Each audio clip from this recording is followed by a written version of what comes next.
नमस्कार दोस्तों, आपका स्वागत है मेरा इस चैनल में जिसका नाम है मनी लेंस। मनी लेंस में हम बातें करते हैं शेयर मार्केट से जुड़े हुए खबरों के बारे में। तो चलिए शुरू करते हैं। तो आज हम जिस शेयर के बारे में चर्चा करेंगे और जिस कंपनी के बारे में चर्चा करेंगे वो है jiggle prepaid ocean service limited. इसके चर्चा इसलिए करेंगे, लगातार 2 दिनों से काफ़ी तेजी से गिरावट आया है और इसका रिजल्ट देखिएगा तो रिजल्ट इसका बम्पर है। तो आखिर ऐसा क्या हुआ है कि जिगल प्रीपेड में कि इसके जो शेयर्स हैं एक साथ धराशायी हो रहे हैं, तो इस पे थोड़ा सा चर्चा करेंगे। उससे पहले बता दें, यदि आप इस चैनल पर नए हैं तो चैनल को जरूर लाइक शेयर और सब्सक्राइब कर लीजिए। तो पहले हम जिगल प्रीपेड ओशन सर्विस के बारे में, क्योंकि आप लोग थंबनेल देख के आते हैं तो बस जिगल प्रीपेड ओशन सर्विस का रिजल्ट डिस्कशन थोड़ा सा कर लेते हैं। उसके बाद जनरल मार्केट पे थोड़ा सा ओवरव्यू रहेगा, क्यों हमारा मार्केट लगातार गिर रहा, इस पर थोड़ा सा चर्चा करेंगे। तो चलिए शुरू करते हैं। तो सबसे पहले देखिए जिगल प्रीपेड ओशन लिमिटेड। देखिए सबसे पहली बात यह है कि ये एक सॉफ्टवेयर बेस्ड कंपनी है, तो ये चीज़ आपको पता होनी चाहिए।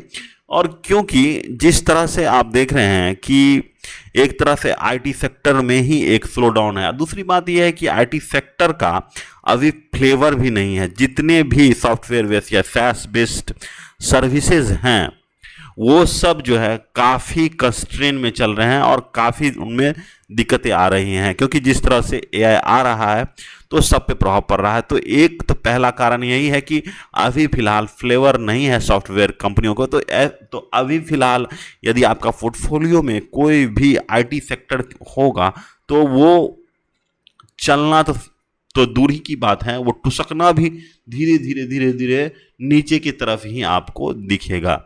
तो ये बात है। लेकिन सबसे पहले देख लेते हैं कि इसका रिजल्ट कैसा आया है, जो कि रिजल्ट देखने के बाद लगेगा कि आपका 50% का टॉप लाइन ग्रोथ, यहाँ पे 44% का ईयर ऑन ईयर ग्रोथ हुआ है, जबकि एबिटा 50%, प्रॉफिट जो है 18%। तो हर एक पैरामीटर इसका अच्छा है, लेकिन क्वार्टर एंड क्वार्टर में थोड़ा सा दिक्कत आ रही है। लेकिन जो रिजल्ट है वो अभी तक का सबसे हाईएस्ट है। यहाँ पे देखिए यहाँ पे देखिए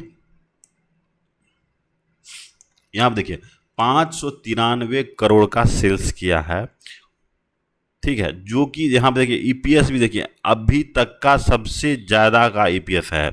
तो ये चीज़ें देख के जो कॉमन इन्वेस्टर हैं उनको लगता है कि भाई इतना अच्छा रिजल्ट आया है, फिर भी ऐसा क्या हो गया कि इसके शेयर्स जो है लगातार गिर रहे हैं। तो इसका आंसर आपको इनके मैनेजमेंट के द्वारा दिया गया हुआ गाइडेंस पे थोड़ा सा नज़र आपको देना होगा। यहाँ पे देखिए looking ahead we remain optimistic about the opportunity across digital payment and enterprises send management ecosystem.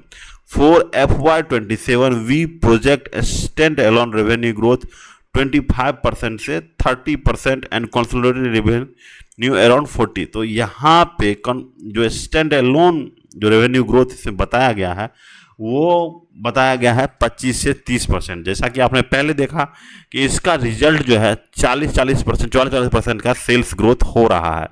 तो वहाँ से जो गाइडेंस कम हुआ है, तो इसका कारण देखिए 25% का ग्रोथ कोई खराब ग्रोथ नहीं है। अगर कोई छोटी सी पी में अगर आपको 25% का ग्रोथ मिल जाए तो वो आपके लिए मल्टी बैगर भी हो सकता है। लेकिन जिस कंपनी का एक्सपेक्टेशन ही 40 का 40, 44, 50 का टॉप लाइन ग्रोथ है, अगर वो उसका मैनेजमेंट आके मार्केट में ये बोल देंगे कि हम तो भाई कल से 25% ही ग्रोथ कर पाएंगे, उससे ज़्यादा नहीं, तो जो पी बना हुआ रहता है, जो पी का ओवरहैंग होता है, वो अचानक से डिरेट होना शुरू होता है। या जैसा कि आपने देख भी सकते हैं यहाँ पे कि इस कंपनी का, तो यहाँ पे पी का डिरेटिंग हो गया है। यहाँ पे देखिए पी जो है अपने सबसे लोएस्ट पोजीशन पे पहुंच चुका है। तो फिलहाल अभी सॉफ्टवेयर का कोई फ्लेवर नहीं है। इसके कारण आप देखिए कि ऐसे स्टॉक लगातार नीचे गिर रहे हैं। तो अभी फिलहाल आईटी वाले जितने भी स्टॉक्स हैं उससे दूर ही रहना। दूसरा प्रॉब्लम, एक और प्रॉब्लम इसमें है, एक और प्रॉब्लम है इसका आरओई। ठीक है, आरओई देखिए बहुत ही कम है, 10 का आरओई है, सेल्स ग्रोथ 42 का है, प्रॉफिट ग्रोथ 51 का है। तो एक्चुअली में इतना कम आरओई में इतना बड़ा सेल्स ग्रोथ जो है कभी सस्टेन ही नहीं करता है।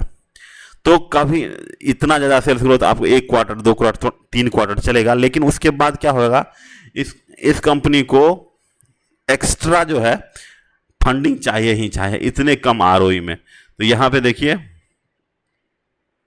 लेवरेज इनको और लेना होगा, तो लेवरेज जैसे ही लेंगे तो आरओई बढ़ जाएगा।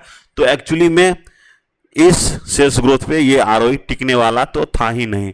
तो आप यहाँ पे देख सकते हैं कि इसका इक्विटी डाइल्यूशन भी किया ही होगा। यहाँ पे देखिए पहले 12 फिर 13 फिर 14, मान लीजिए कि आप 14 या 15 हो जाता है इक्विटी डाइल्यूशन करके, या 14 से 15 करोड़, तो कहीं ना कहीं बहुत सारे शेयर होल्डर्स अचानक से आ जाएंगे और फिर इसके जो शेयर्स हैं उसको खरीदेंगे। और हर एक पॉइंट पे तो जैसे ही शेयर्स में नंबर ऑफ शेयर होल्डर बढ़ेंगे तो स्टॉक प्राइस को ऊपर जाने में बहुत तकलीफ होगी, क्योंकि हर एक पॉइंट पे कोई ना कोई दर्शक जरूर फंसा होगा, निवेशक फंसा होगा और वो एग्जिट चाह रहा होगा। तो जितना ज़्यादा शेयर्स का नंबर बढ़ेगा उस शेयर को ऊपर जाने में तकलीफ ही होती है। तो यहाँ पे लगातार इक्विटी डाइल्यूट हो रहा है। और दूसरी बात यह है कि यहाँ पे देखिए एफआई ने अपना हाथ खींच रहा है, यहाँ पे देखिए डीआई भी अपना हाथ खींच रहा है, और ये पूरा माला जो है वो पब्लिक पहन रही है, पब्लिक का शेयर होल्डिंग बढ़ते जा रहा है। यहाँ पे देखिए 1,15,000 तक इसका शेयर होल्डिंग पहुंच चुका है, नंबर ऑफ शेयर्स। तो जीगल प्रीपेड ओशन का यही सब परेशानी है, इसको आपको समझ लेना है। ठीक है, तो अभी आप लोग कहेंगे कि भाई हम तो इसमें फंसे हुए हैं, क्योंकि यहाँ पे प्राइस देखिएगा तो ऊपर में काफ़ी अच्छा प्राइस तक गया था। यहाँ पे देखिए अपने हाई पे 500-600, देखिए जब से ये इसका आईपीओ आया है 200 से लगभग 3 गुना हुआ, और उसके बाद फिर से अपने आईपीओ प्राइस पे लौट रहा है। तो अभी फिलहाल जो सैस का बिजनेस या सॉफ्टवेयर का बिजनेस जब तक सही नहीं होता है तब तक ऐसे कंपनियों से तो फिलहाल दूर ही रहना ही सही होगा। क्योंकि आप देखिए यहाँ पे कंपनी के द्वारा ऑर्डर बुक आ गया है, यहाँ पे देखिए अभी 4 घंटा पहले बीका जी का ऑर्डर बुक आया है।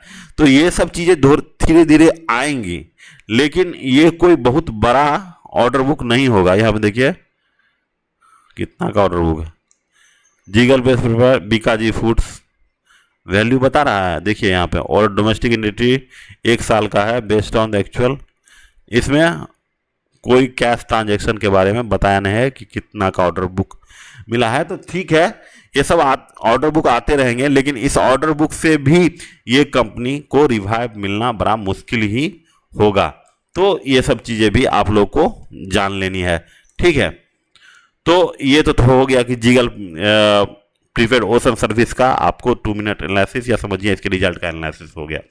तो अब जो है हमारा जो निफ्टी 50 है वो लगातार नीचे, अभी फिलहाल इसमें कोई रिस्पाइट नहीं होगा, क्योंकि आप यहाँ पे देखिए डॉलर का इंडियन रुपीज जो है हमेशा गिरते ही जा रहा है। आज अपने ऑल टाइम हाई 96 पे पहुंच गया है, वहाँ से थोड़ा सा 5 पैसा मजबूत हुआ है, लेकिन 95, जब तक ये रुपीज का डिवैल्यूएशन नहीं रुकेगा इंडियन मार्केट कभी भी ऊपर की तरफ नहीं जाएगा। दूसरी तरफ ये है कि जिस तरह से इन्फ्लेशन भी हमारे देश में काफ़ी तेज़ी से बढ़ रहा है, इसका भी इम्पैक्ट हमारे शेयर बाजार पर पड़ेगा, क्योंकि जैसे ही इन्फ्लेशन ज़्यादा होगा तो इजी मनी जो जिसको बोलते हैं कि बैंक अपना इंटरेस्ट रेट ऊपर करेगा, और जैसे ही ऊपर करेगा तो बाजार का पैसा सीधा बैंक में आना शुरू हो जाएगा, और जो पैसा इक्विटी में है वहां से भी पैसा धीरे धीरे निकल के बैंक की तरफ जाएगा, क्योंकि सेफर ऑप्शन बनते जाएगा। कि मान लीजिए अभी 4% का